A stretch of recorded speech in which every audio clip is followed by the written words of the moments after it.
সমগ্র বিশ্বের সবথেকে ভয়াবহ যে যুদ্ধ ছিল দ্বিতীয় বিশ্বযুদ্ধ।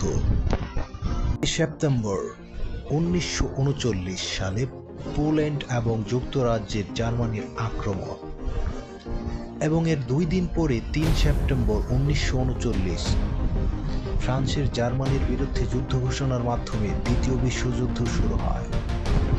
এই যুদ্ধে পরাশক্তি রাষ্ট্রসমূহ 2 ভাগে বিভক্ত হয়ে গিয়েছিল। এক দলে ছিল যুক্তরাষ্ট্র, ফ্রান্স, সোভিয়েত ইউনিয়ন এবং যুক্তরাজ্য। অপরপক্ষে ছিল জার্মানি, ইটালি এবং জাপান। সমগ্র যুদ্ধে মাত্র 14টি দেশ আনুষ্ঠানিকভাবে নিরপেক্ষ ছিল। এর মধ্যে Sweden, Switzerland, Spain, Portugal, Ireland, তুরস্ক, ইয়েমেন, সৌদি আরব এবং আফগানিস্তানের পাশাপাশি অ্যান্ডোরা, মোনাকো, লিচেনস্টাইন, সান মারিনো এবং ভ্যাটিকান সিটির মাইক্রোস্টেট অন্তর্ভুক্ত ছিল।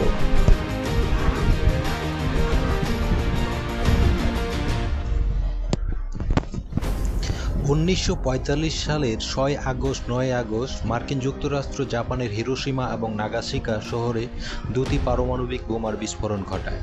বোমা হামলায় 1,29,000 থেকে 2,26,000 এর মতো লোক মারা গিয়েছিল, যাদের বেশিরভাগই ছিল বেসামরিক।